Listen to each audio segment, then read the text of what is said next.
I'm going to do the presentation in English. It's not my first language, Spanish is, but I'm more comfortable speaking in English than in French. Même si je parle français couramment, là, ça fait 10 ans que je suis ici, mais I'd rather do it in English. Is that okay with everybody? Yeah? Okay. So everybody was talking about search today and what the meaning of search is. So today I want to talk about the search for meaning with Google Analytics.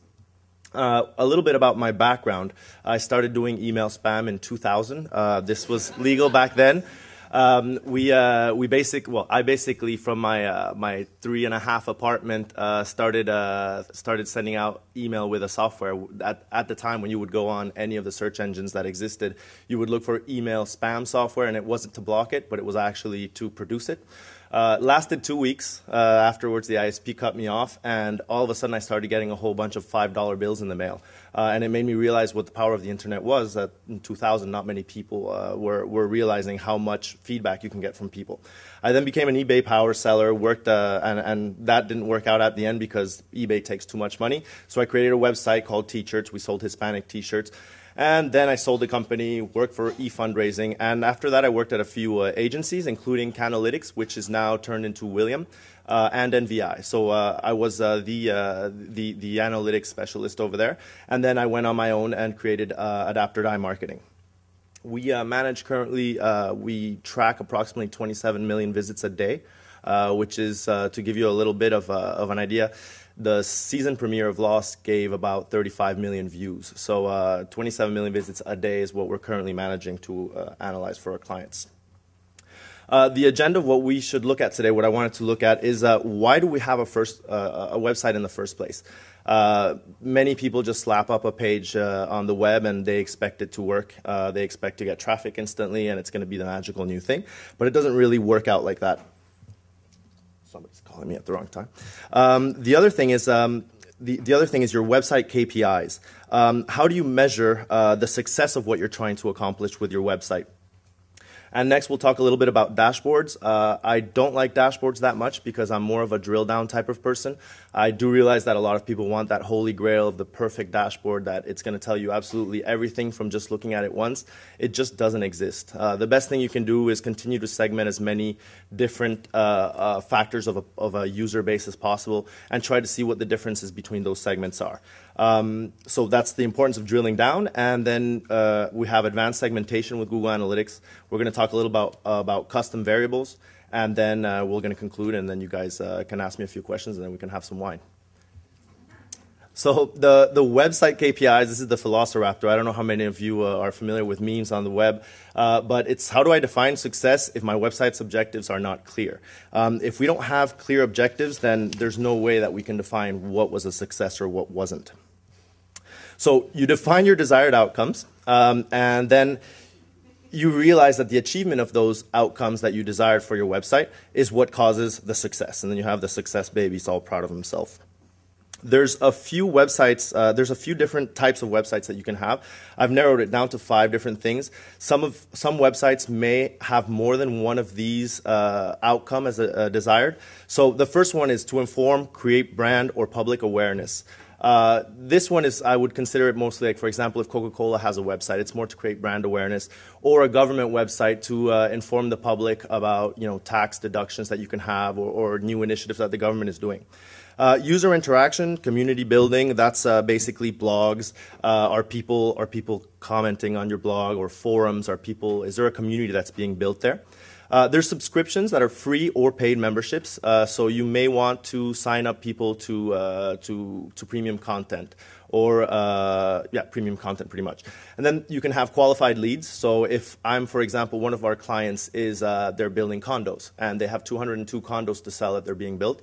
So what the website's main purpose is to gather leads, addresses, and phone numbers of people that are interested in visiting. So once we generate a certain amount of leads, there's a sales team that can contact those people, go out there and invite them to visit the apartments. And then the obvious one is e-commerce online sales, which is pretty easy to understand what the success of that is. It's just more sales and more revenue. So one of the things is also that what type of tools do you really need to track your desired outcomes?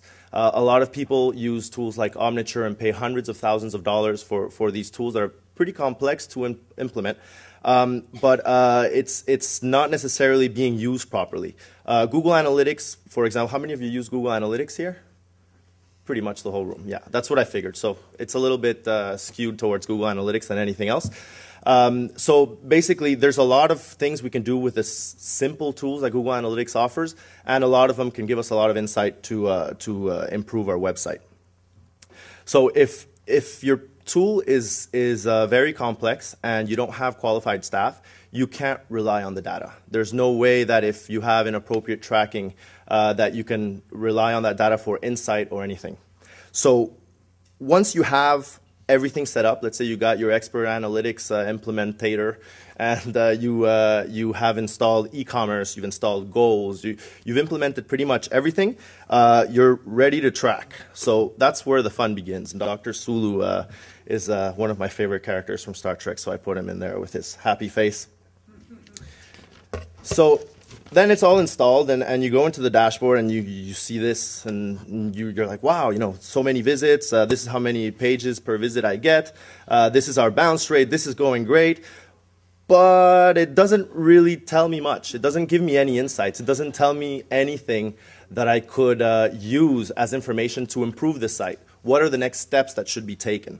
So this is where we get into the argument of what web reporting is versus web analytics. So web analytics delivers next steps for your business based on data. We're making educated guesses on how people have reacted within the site, how they behave, so that we could use that data and create new insights on the site. Web reporting is just numbers. Web analysis requires expertise, segmentation, and insight. By segmentation, I mean, very simple, for example, demographics, male and female. That's very difficult to do with analytics, but we'll see some ways we can do that. And then web reporting just basically requires a computer and a printer. We can print out reports as many as we want, but if there's no meaning behind them, there's nothing we can really do about that. So comparing your KPIs between segments is basically what will give us a good idea on the performance of each user difference. Not all our users are the same. They don't all come to our website for the same exact reason. You have a little navigation on the side of Google Analytics that allows you to segment a lot of basic things. For example, the visitor type, logged in versus non-member, male versus female. We can do this with custom variables. We also have the typical referring source, so the keyword, the campaign, was it a search engine, was it direct traffic, etc. Geographic locations could be very interesting. For example, one of my clients is Linen Chest right now. Hello. If they were interested in opening up new branches, we would probably look at analytics and see which are the areas that have the most sales and that we send more products to without the companies that we send the most products to without having a Linen Chest around that area. So that could give us an indication of where should Linen Chest invest in building a new store. Content viewed is another way to segment. So I want to see only people that have viewed this type of content on my website, this category, etc. The actions taken were there micro conversions? Did people leave their email address for the sign up for a newsletter? Did they fill out a lead generation form? Did they make a purchase? So and then we can use all of those segments and compare them with engagement metrics. So for example, if there's a very high bounce rate for a certain segment of visitors coming in, then we know that there's something that we can improve there probably. Or it's just not qualified traffic and we would stop investing in those. So just to get a little bit into the actual reports, what we have on the top is the average site visits. So all of the average site, all the average engagement metrics are up there. And then we can actually compare those with specific segments. I'm using segmented by referrer here. So we notice right away that number 6, stream send email, had 14 page views. And the average page view for all of the traffic is about 6. So something's going on there that makes us know that those are more qualified visitors. But this is an e-commerce site, so we don't know if people are actually buying. So we go to the next step. Oh, that's the little arrow to show you easier where it is. And then we go to the next step and we go to the e-commerce tab. I don't know if you can see there that there's the e-commerce tab that's been chosen, and we see how much revenue came from those people. And there's the e-commerce conversion rate, which means it'll help you normalize. If you get 1,000 visits, if there's a 3% conversion rate. And if you get 10,000 visits and there's a 3% conversion rate, it's still the same conversion rate. It's the performance of it. So we noticed that there's two very high-performing traffic sources. One of them is an email campaign. So maybe if we notice that it brings us such a great conversion rate, we can go ahead and invest in doing emails more often, et cetera. And define, for example, an e-commerce a feed site, I think it is. And we can invest more money in publicizing our products in there. Another thing that I thought would be interesting to segment is language. Here in Quebec, we have French and English. And most sites, if you're lucky, and this is just one way of segmenting, will have an FR on the URL, so FR/ or EN/. So you can go into advanced segments in Google Analytics and just look for the traffic that has seen pages containing FR. And then afterwards, you can go ahead and say, okay, pages that don't contain FR. And you've created two distinct segments of people, of content being viewed in French and content being viewed in English. So then what happens is you can go up into your reports and you choose the French content only segment and the English traffic only segment, which is over there.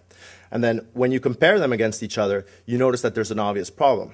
You're selling a lot in French, and for some reason, you're not making any sales to the English clientele. We have to dig in a little deeper to see why is it. Is it because we're not getting enough traffic in English, or is it because English visitors are just not converting?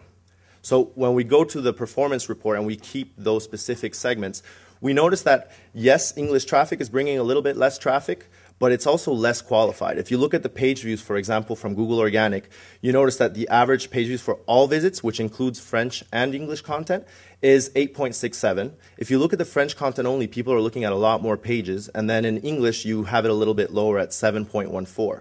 So there's an obvious engagement, lack of engagement for the English traffic that we're receiving, right? But does it make a difference in sales? So we go into sales and we look at conversion rates, and you notice that French content only has a higher conversion rate. This is every 10 visitors that come to the site, there's less percentage of them that are converting into sales in English. So this already gives you some insight to say that something needs to be done for the English site, whether it's promoting it to the English demographic, which means bringing in more traffic, but also to incite a higher conversion rate, because there's really no reason, if we're talking about the same site, of why one would sell more than the other. I'm gonna get some water.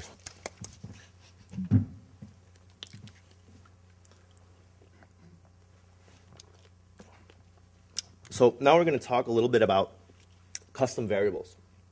Custom variables is what you can do, and Google Analytics has had this for a couple of years now. And it was basically the make it or break it for Google Analytics, in the sense that Omniture was offering it and a lot of other providers were offering it, and Google Analytics just didn't have the capacity to do that yet. And now that they've been offered, I'm super surprised to see how little they're being used by companies, because they could bring us so much information.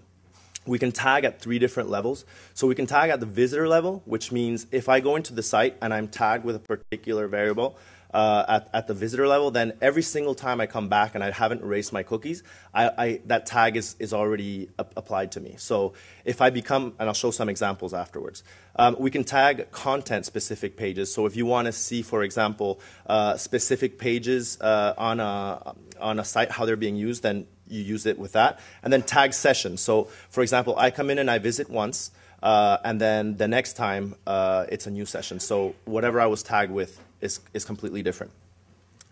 An idea to tag at a visitor level. So if you have a splash page, for example, we were talking about dating sites a little while ago, and I am a male or I am a female, and I like male or female. So we have 4 variations there. We have male that likes males, male that likes females, female that likes males, and female that likes females. We can track that with an event in Google Analytics, and we'll know every time somebody's clicked on that. But the problem with that is that users will see that only once. It's the first time they visit the site. Every time they've come to the site afterwards, they're not going to be tagged with that event. So instead what we do is we create a visitor level custom variable so that they see the splash page once, they choose whatever they choose, they're tagged, and every subsequent visit, they'll be tagged as a male that likes females again, or whatever the case may be. Another idea to tag at visitor level.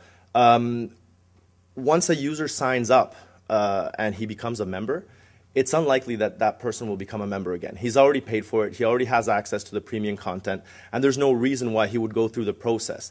So you have goals on your website, and all of a sudden you're seeing that you convert at 2%. We don't want to put the people that are already members in the same bucket and using them as part of the equation for a conversion rate, because these people are not necessarily going to convert again. So when we can separate them at the visitor level, once they become members, they're tagged as members, and every subsequent visit, even if they don't sign up again, will be tagged as a member. At the session level, what's interesting, now that we've tagged members every time they come to our site as members, well, what happens if they don't log in? If I can use it at a session level, every time they come in, you can use the non-logged in or logged in session level variable. And at this point, you can see if out of all of your members, how many people are not logging in. That may be pretty alarming because your premium content may not be that interesting, and your free content is what's driving people to the site. So why would you have more members if they're just not even bothering to log in?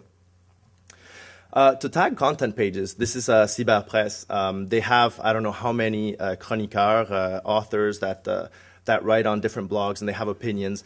We can tag every single one of those author posts and see which ones are more popular, which authors are bringing the most traffic to the site. Were they landing pages when we segment only content for Patrick Lagacé, only content for Philippe Quentin? Are they being used as landing pages, just looking at that segment? Which author pages attract more user participation? So we can use the segment of, let's say, Patrick Lagacé, and then tag events for every time somebody clicks on the comment button to comment. And then you can see with the Patrick Lagacé segment how many comments he has, how many comments Philippe Quentin has. And that could be very useful for the authors so that they could engage a little bit more with their public. So with analytics, what's really interesting is that in the old days of marketing, you would send out a whole bunch of spam snail mail, and you don't know which half was not qualified. If you had a 3% response rate, you don't know whatever happened to the other 97 response. With web analytics, we can know what the people that did not convert are doing. So it gives us an opportunity by looking at their behavior to see how is it that we can convince them to complete our desired outcomes. Another idea, use demographic info whenever possible. So Facebook is now giving us opportunities to advertise to specific demographics, whether you're married, whether you're divorced, whether you're single, your age. You can target people from 18 to 20, people that are in college, people that are out of college. So this is just a hypothetical situation. You're Best Buy, and you want to do a back-to-school sale to sell computers. And you go into Facebook, and you create 3 different campaigns, one for each demographic. Let's say we go for one that's married women aged 45 to 60. They're potential parents of college and high school students. Married men, it's the same thing, but let's separate them just to see which performs better. And then males or females, and we can separate them and test out to see if it's even worth to separate those, but that are currently in college. We have the URL builder to track campaigns, so a lot of you are familiar with that. Could I see a raise of hands of URL builder? Okay. So the URL builder, what it does is you put your landing page up there on the URL of the site, and I have the link there if you want to visit it and build some URLs. And then you put the campaign source, which is Facebook, the support de la campagne, which is pay-per-click, and then you have the name of the campaign. Let's say it's the back-to-school sale, and then you contenu de la campagne. You say this is the one that's targeting married women that are whatever the 45 to 60 demographic, and it generates a URL for you, which is kind of cut off over there, but it creates the UTM, the medium, and all of that will be available in your Google Analytics so that you can segment afterwards and see what is male, what is the female, because the traffic coming from there, already Facebook has segmented it for you. What will be important to know is, are married women and kids more likely to buy a computer than currently enrolled college students? How can you get married women that are in that demographic outside of Facebook? Is there something that you could do if it was really successful, that particular segment, to invest a little bit more to attract that demographic? Comparing dates. Are college kids more last minute with their purchases? If they are, then how can you create immediacy in the beginning of your promotion so that they feel obliged to purchase right away? And is there a difference between male, female students? You can go on and ask so many questions about this, and you start knowing a little bit more what your public and users are doing. So this was pretty quick, huh? Yeah. So we'll have wine sooner than expected. So the conclusion is basically stop web reporting and do web analysis. Be creative and segment. Try to find new segments by drilling down things that you weren't aware of. Find discrepancies when you compare segments. A trend that will go down in one maybe goes up at the same time with another one. And those are things that usually stand out in the graphs. Invest. If you're in the web and you're not doing web analytics, then you're wasting a lot of your resources. You really need to get experts to get in there and measure the data and tag everything before you launch your campaign. So have a plan to measure before launching a campaign. If you're going to spend $10,000 on Facebook, you might as well spend a good 3 or 4 hours with a specialist to tag that and see if that was an effective campaign in the first place, to repeat it or to not repeat it. Then be flexible and move quickly. Your competitors always have the same tools at their disposal, and if your CMS is not flexible enough to allow you to quickly add analytics tags or make changes on your site, then they're probably going to outrun you. So it's a competitive world out there. It's time to adapt or die.